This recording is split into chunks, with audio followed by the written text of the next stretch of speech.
എൻ്റെ പേര് reverend PL Bijukumar. ഞാനിപ്പോൾ CSI നന്നംകുഴി സഭയിലെ പട്ടക്കാരനാണ്.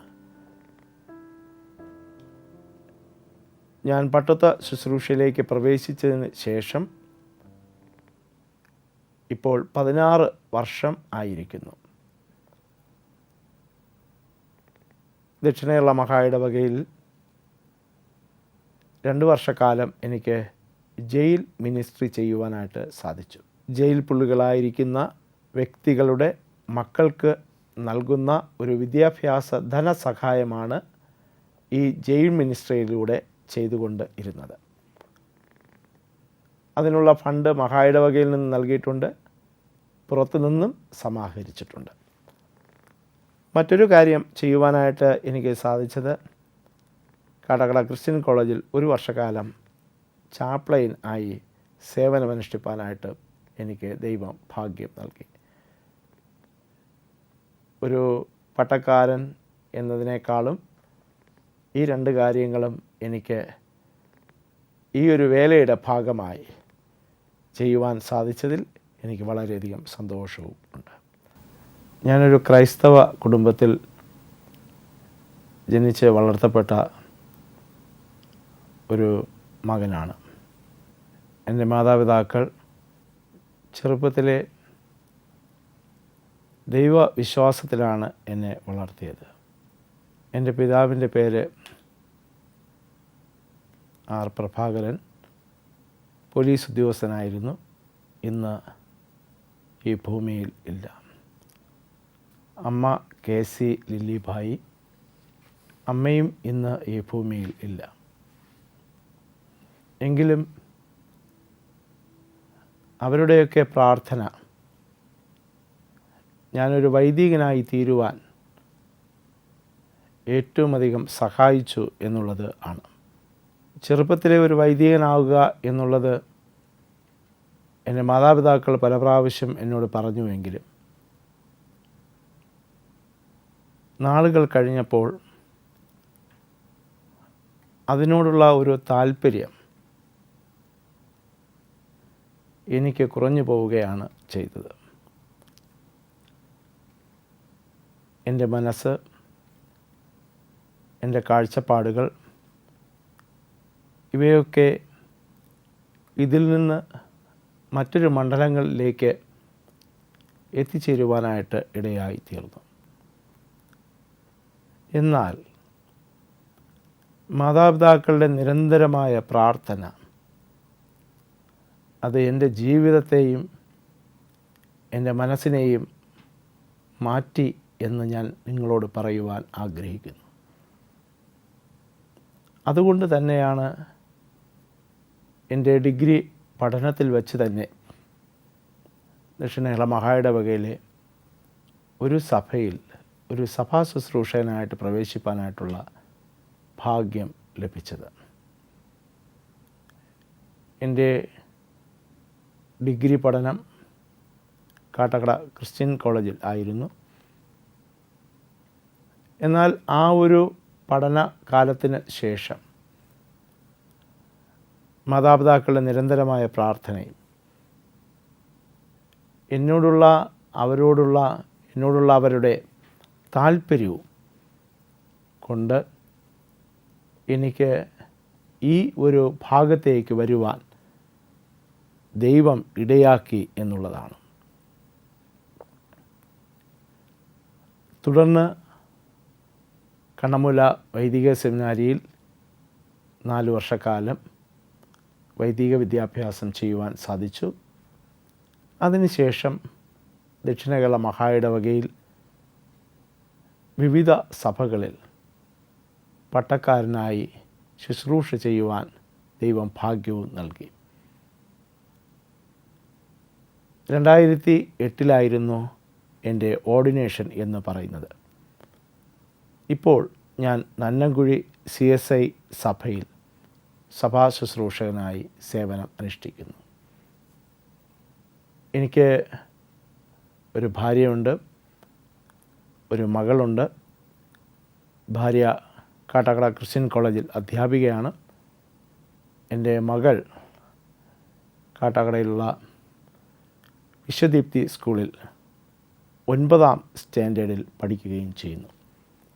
പേര് അന്ന ബിജു. ഭാര്യയുടെ പേര് ആനി ബിജു. വളരെയധികം സന്തോഷത്തോടുകൂടെ തന്നെ ഞാൻ ജീവിക്കുന്നു എന്ന് ഞാൻ നിങ്ങളോട് പറയുവാനായിട്ട് ആഗ്രഹിക്കട്ടെ. ദൈവവിളി ഒരുപക്ഷെ ഇന്നത്തെ കാലഘട്ടത്തിൽ ഒരു ചോദ്യമാണ്. ചിലരെങ്കിലും പറയുന്നത് കേട്ടിട്ടുണ്ട്, ദൈവം വിളിച്ചിട്ടാണോ ഈ വേലയ്ക്ക് വന്നു എന്നുള്ളത്. എവിടെ വെച്ചുണ്ടായി, എപ്പോൾ ഉണ്ടായി? എങ്കിലും എൻ്റെ ഒരു കാഴ്ചപ്പാട് അനുസരിച്ച് ദൈവ വിളി എന്ന് പറയുന്നത് ചിലപ്പോഴെങ്കിലും നമ്മുടെ ഇഷ്ടപ്രകാരം നാം വരുമായിരിക്കാം. എങ്കിലും ഈ വേലയിൽ വരുന്നവർ ചിന്തിക്കേണ്ടുന്ന ഒരു കാര്യം, എൻ്റെ ഇഷ്ടപ്രകാരം കൊണ്ടല്ല എനിക്കിത് ചെയ്യുവാനായിട്ട് സാധിക്കുന്നത്. ദൈവം വിളിച്ചിട്ടാണ് എനിക്ക് ഈ വേലയിൽ വരുവാൻ കഴിഞ്ഞു എന്നുള്ള ഒരു ബോധ്യം, ഒരു വിശ്വാസം അവരുടെ ഹൃദയങ്ങളിൽ ഉണ്ടാകണം എന്നുള്ളത് ആണ്.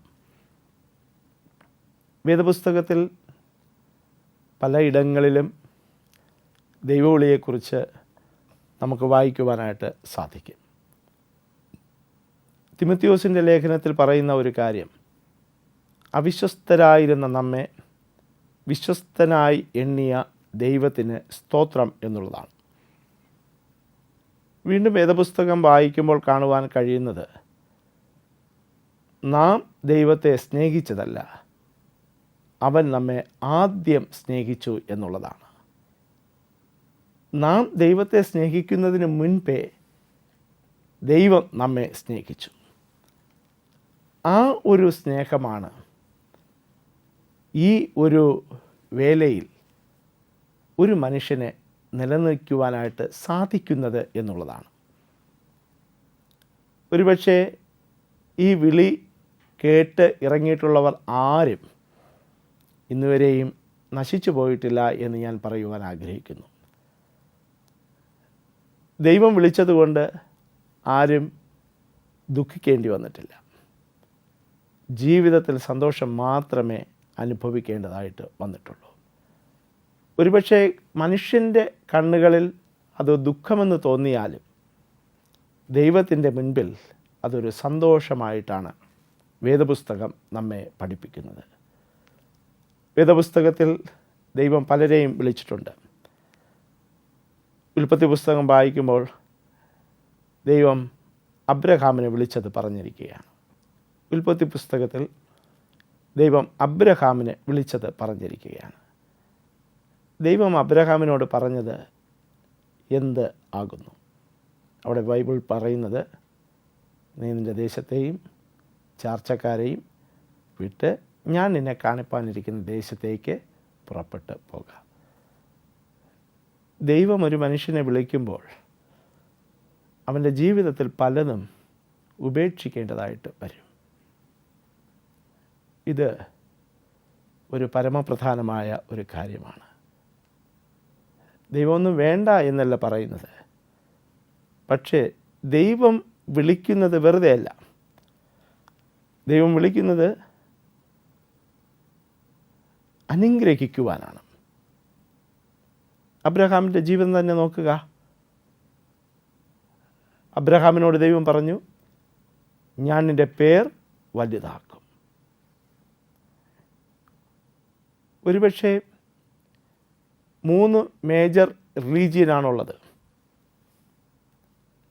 ഇസ്ലാം മതം, യഹൂദമതം, ക്രിസ്ത്യൻ മതം. ഈ 3 മതങ്ങളിലും അബ്രഹാമിൻ്റെ പേരുണ്ട്. ദൈവം വലുതാക്കും എന്ന് പറഞ്ഞാൽ അത് ദൈവം വലുതാക്കുക തന്നെ ചെയ്യും. പക്ഷെ ദൈവം ആഗ്രഹിക്കുന്ന ഒരു കാര്യമുണ്ട്, ചിലതൊക്കെ വിട്ടു വരേണ്ടതായിട്ട് വരും. അനേകർക്ക് ഇന്ന് കഴിയാതെ പോകുന്ന ഒരു കാര്യമാണ്. ദൈവവിളിക്ക് അനുരൂപമായി അവർക്ക് പ്രതികരിക്കുവാൻ കഴിയാത്ത അവസ്ഥ. ദൈവം വിളിക്കുന്നു എന്ന് പറയുകയും ദൈവം ഉപേക്ഷിക്കുവാൻ പറയുന്ന കാര്യങ്ങൾ പലപ്പോഴും ഉപേക്ഷിക്കാതെ ഇരിക്കുകയും ചെയ്യുന്ന അനേകർ ഇന്ന് ഈ ഒരു ക്രൈസ്തവ ഗോളത്തിലുണ്ട്. പക്ഷെ ദൈവം അനുഗ്രഹിക്കണമെങ്കിൽ ദൈവം ഉപേക്ഷിക്കുവാൻ പറയുന്ന കാര്യങ്ങൾ ഉപേക്ഷിച്ചാലേ സാധിക്കത്തുള്ളൂ. അത് അബ്രഹാമിൻ്റെ ജീവിതം നമ്മെ പഠിപ്പിക്കുകയാണ് ചെയ്യുന്നത്. ഇനി പുതിയ നിയമത്തിലേക്ക് വരാം. യേശുക്രിസ്തുവിൻ്റെ ശിഷ്യന്മാർ 12 പേർ ഉണ്ടായിരുന്നു. യേശു അവരോട് പറയുകയാണ്, എൻ്റെ പിന്നാലെ നിങ്ങൾ വന്നാൽ ഞാൻ നിങ്ങളെ മനുഷ്യരെ പിടിക്കുന്നവരാക്കാം. അവർ വിവിധമാകുന്ന തൊഴിലുകൾ ചെയ്തുകൊണ്ട് ജീവിച്ചവരാണ്. അവർക്കുണ്ടായിരുന്ന വലയും വള്ളവും എല്ലാം ഉപേക്ഷിച്ച് അവർ യേശുവിൻ്റെ പിന്നാലെ പോയി. ഒരുപക്ഷെ ഞാൻ എൻ്റെ വ്യക്തിപരമായിട്ടുള്ള ഒരു വിശ്വാസത്തിൽ നിന്നുകൊണ്ട് ഞാൻ പറയുകയാണ്, ഈ ലോകത്തിൻ്റെ ചരിത്രത്തെ പോലും മറിച്ചത് ഒരുപക്ഷെ ശാസ്ത്രലോകമായിരിക്കത്തില്ല, ഈ യേശുക്രിസ്തുവിൻ്റെ 12 ശിഷ്യന്മാർ ആണ്. അവർക്ക് അത്രയ്ക്ക് ആഴമായിട്ടുള്ള ഒരു വിശ്വാസം അവർക്ക് യേശുവിൽ ഉണ്ടായിരുന്നു എന്നുള്ളത് ആണ്. അപ്പോൾ ദൈവവിളി കേട്ട് ഇറങ്ങിയിട്ടുള്ളവർ ആരും അവർ ഒരിക്കലും നശിക്കുന്നില്ല എന്നുള്ളത് ആണ്. വേദപുസ്തകം വായിക്കുമ്പോൾ ഈ വിളിക്ക് നാം അനുരൂപമായി പ്രതികരിക്കുമ്പോൾ നമ്മെ സഹായിക്കുന്നത് ദൈവത്തിൻ്റെ ആത്മാവാണ്. വേദപുസ്തകത്തിൽ പറയുന്നുണ്ട്, ദൈവാത്മാവ് ഇല്ലാത്തവൻ എനിക്കുള്ളവൻ അല്ല. അപ്പോൾ ഈ വേലയ്ക്ക് വരുമ്പോൾ നമുക്ക് ഏറ്റവും ആവശ്യം എന്ന് പറയുന്നത് ദൈവത്തിൻ്റെ ആത്മാവാണ്. ഒരുപക്ഷെ ഈ ബൈബിൾ ഞാൻ വായിച്ചപ്പോൾ എനിക്ക് മനസ്സിലാക്കുവാൻ കഴിഞ്ഞ ഒരു കാര്യം, ഈ ലോകത്തിലുള്ള എല്ലാം നശിക്കും, പക്ഷെ ഒരിക്കൽ പോലും ഈ ആത്മാവ് നശിക്കുന്നതായിട്ട് ഒരിടത്തും കാണുവാൻ കഴിയുന്നില്ല. ശരീരമെന്ന് പറയുന്നതും നശിക്കുന്നതാണ്, അത് അഴുകുന്നതാണ്. ഒരുപക്ഷെ നാം എത്ര തന്നെ അതിനെ മിനുക്കിയാലും, എത്ര തന്നെ അതിനെ കുളിപ്പിച്ചാലും, എത്ര തന്നെ പൗഡറിട്ടാലും ഈ ശരീരം ഒരു ദിവസം അഴുകിപ്പോകും. പക്ഷേ ആത്മാവ് അതൊരിക്കലും നശിച്ചു പോകുന്നില്ല എന്നുള്ളതാണ്. ആത്മാവ് തുണ നിൽക്കുന്നു എന്ന് വേദപുസ്തകത്തിൽ പറയുകയാണ്. അപ്പോൾ ദൈവവിളിക്ക് ഒരു വ്യക്തി അനുരൂപമായി പ്രതികരിക്കുമ്പോൾ അവനെ ബലപ്പെടുത്തുന്നതും അവനെ മുന്നിലോട്ട് പോകുവാൻ സഹായിക്കുന്നതും ഈ ദൈവത്തിൻ്റെ ആത്മാവ് ആണ്. ഇന്ന് ദൈവിക ശുശ്രൂഷകളിൽ ഈ ആത്മാവുണ്ടോ എന്ന് നാം ചിന്തിക്കണം. ഞാൻ പലപ്പോഴും എൻ്റെ സഭയിൽ പലപ്പോഴും ചിന്തിച്ചിട്ടുള്ള ഒരു കാര്യമാണ്, 200 പേരോ 300 പേരോ 400 പേരോ ഒക്കെ 500 പേരും ഒരുപക്ഷെ ദൈവാലയത്തിലെ ആരാധനകളിൽ പങ്കെടുക്കാറുണ്ട്. ഈ ഇരിക്കുന്ന എല്ലാവരും ഒരേ കാഴ്ചപ്പാടുള്ളവരല്ല. ഇരിക്കുന്നവരെല്ലാവരും വ്യത്യസ്ത കാഴ്ചപ്പാടുള്ളവരാണ്. എന്നാൽ പറയുന്ന ദൈവവചനം അവരുടെ ഹൃദയങ്ങളിൽ അവർക്ക് ആശ്വാസകരമായി തീരുന്ന വിധത്തിൽ അവരോട് സംസാരിക്കുന്നത് ഈ ദൈവത്തിൻ്റെ ആത്മാവാണ്. അതുകൊണ്ട് വേദപുസ്തകത്തിൽ ദൈവം ഈ ആത്മാവിന് വളരെയധികം പ്രാധാന്യം നൽകിയിട്ടുണ്ട്. ഈ വേലയിൽ ഈ ആത്മാവ് വേണം എന്നാണ് വേദപുസ്തകത്തിലൂടെ നമുക്ക് കാണുകയും ചെയ്യുന്നത്. അതുകൊണ്ട് ദൈവ വേല ഫലപ്രദമായി ഈ കാലഘട്ടത്തിൽ നമുക്ക് ചെയ്യുവാൻ കഴിയണമെങ്കിൽ, അല്ലെങ്കിൽ പ്രതിസന്ധികളുടെ മധ്യത്തിൽ നമുക്ക് പിടിച്ചു നിൽക്കണം എങ്കിൽ, ഈ ആത്മാവ് നമ്മുടെ ഉള്ളങ്ങളിൽ ഉണ്ടായിരിക്കണം. യോസേഫിൻ്റെ ജീവിതം നമുക്കറിയാം. വേദപുസ്തകം പഠിപ്പിക്കുകയാണ്. പൊട്ടക്കിണറ്റിൽ കൊണ്ടുപോയിട്ടു, അവനെ കച്ചവടം ചെയ്തു, അവനെ കാരാഗ്രഹത്തിലാക്കി. അങ്ങനെ പലതും യോസേഫിൻ്റെ ജീവിതത്തിൽ സംഭവിച്ചു. പക്ഷേ യോസേഫ് ദൈവസന്നിധിയിൽ വിശ്വസ്തനായിരുന്നതുകൊണ്ട്, അവൻ ദൈവം അവനെ കരുതിയതുകൊണ്ട്, ദൈവാത്മാവ് അവൻ്റെ ഉള്ളിൽ ഉണ്ടായിരുന്നത് കൊണ്ട് അവൻ മന്ത്രിയായി തീരുകയാണ് ചെയ്തത്.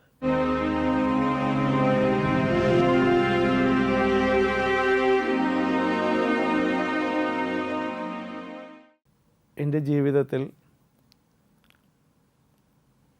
എൻ്റെ മാതാപിതാക്കളുടെ നിരന്തരമായ പ്രാർത്ഥനയും അവരുടെ പ്രേരണയും ഈ ഒരു ശുശ്രൂഷയിലേക്ക് വരുവാൻ എന്നെ സഹായിച്ചു എന്നുള്ളതാണ്.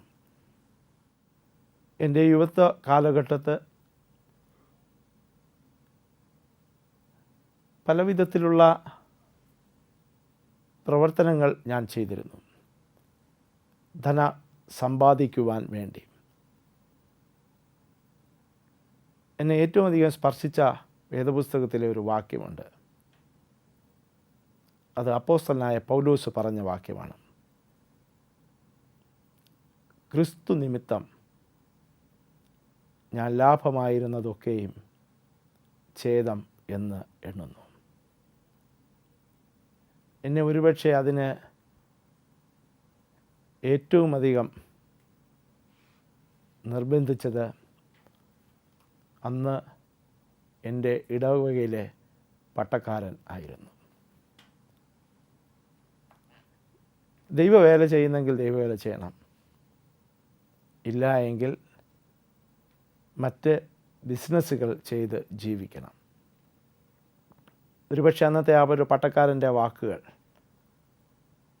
എന്നെ വളരെയധികം സ്വാധീനിച്ചു എന്നുള്ളത് ആണ്. ഞാൻ ദൈവത്തോടെ പ്രാർത്ഥിച്ചു. എനിക്കൊരു യോഗ്യതയും ഉണ്ടായിരുന്നില്ല. അത് എനിക്ക് എപ്പോഴും ബോധ്യമുള്ള ഒരു കാര്യമാണ്. ഈ വേലയ്ക്ക് വരുന്ന സമയത്ത് എനിക്ക് ഒരു യോഗ്യതയും ഉണ്ടായിരുന്നില്ല. ഒരു ഡിഗ്രി മാത്രമേ എൻ്റെ ഒരു യോഗ്യതയായിട്ട് ഉണ്ടായിരുന്നുള്ളൂ. ജീവിതം എന്ന് പറയുന്നത് ഒരു യോഗ്യതയും ഇല്ലാത്ത ഒരു അനുഭവം ആയിരുന്നു. അത്തരത്തിലുള്ള ഒരു അനുഭവത്തിൽ നിന്ന്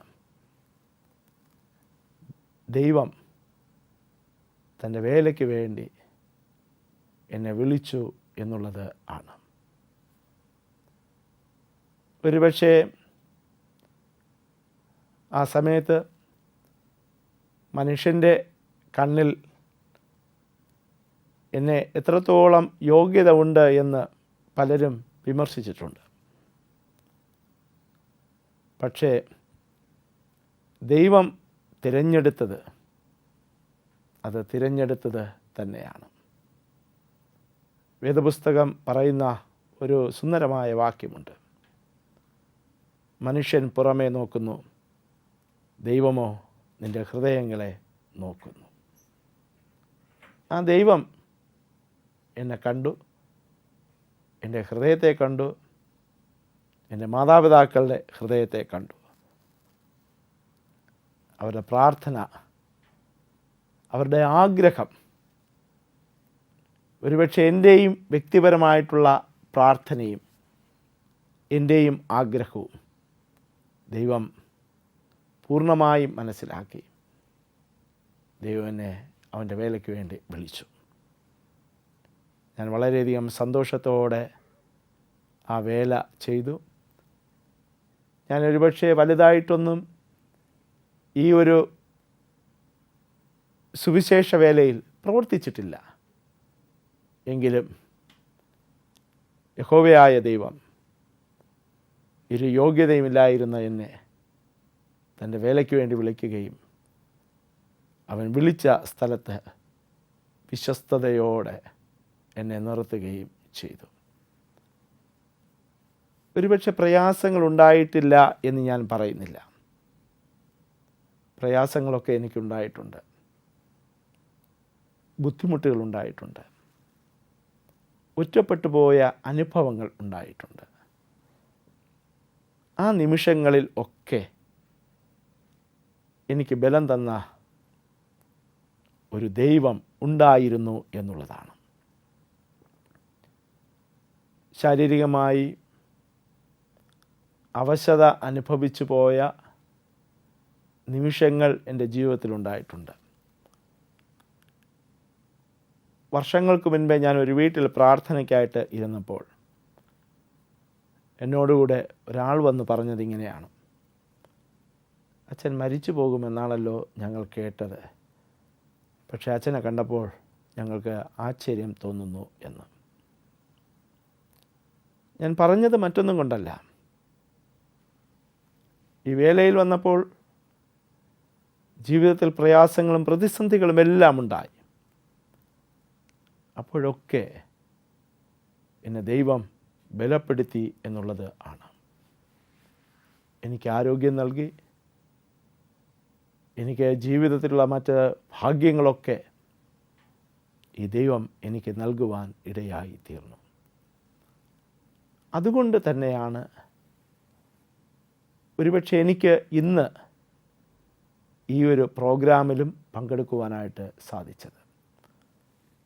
ഞാൻ ചിലപ്പോഴെങ്കിലും ഞാൻ എൻ്റെ ജീവിതത്തോട് എന്നെ ചോദിച്ചിട്ടുള്ള ഒരു കാര്യമുണ്ട്: എന്നെ ദൈവം വിളിക്കാതെ ഇരുന്നുവെങ്കിൽ ഞാൻ ഇന്ന് എവിടെ കാണുമായിരുന്നു?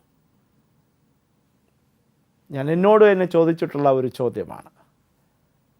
എന്നെ ദൈവം വിളിക്കാതെ ഇരുന്നുവെങ്കിൽ ഞാൻ ഇന്നിവിടെ കാണുമായിരുന്നു. ഒരുപക്ഷെ ഞാൻ തന്നെ ആ ഒരു ചോദ്യത്തിന് മറുപടിയും കണ്ടെത്തിയിട്ടുണ്ട്. ഈ ഭൂമിയിൽ പോലും ഒരുപക്ഷെ ഞാൻ കാണുക ഇല്ലായിരുന്നു. ഒരുപക്ഷെ അത്തരത്തിലുള്ള അനുഭവങ്ങളിലൂടെയൊക്കെ കടക്കുവാൻ വന്നപ്പോഴും എന്നെ ദൈവം കൈവിട്ടില്ല എന്നുള്ളതാണ്. അത് ജീവിതത്തിൽ എനിക്ക് എപ്പോഴും ഓർക്കുവാൻ ദൈവം നൽകിയിരിക്കുന്ന ഒരനുഭവമായിട്ട് ഞാൻ അതിനെ കണക്കാക്കുകയും ചെയ്യുന്നു. ഇന്നത്തെ കാലഘട്ടത്ത് ഈ ശുശ്രൂഷ എന്ന് പറയുന്നത് വളരെയധികം വെല്ലുവിളികൾ നിറഞ്ഞ ഒരു ശുശ്രൂഷയാണ്. പക്ഷേ ആ വെല്ലുവിളികളുടെ മധ്യത്തിലൂടെ നമുക്ക് ഈ ശുശ്രൂഷ ചെയ്യുവാനായിട്ട് സാധിക്കും.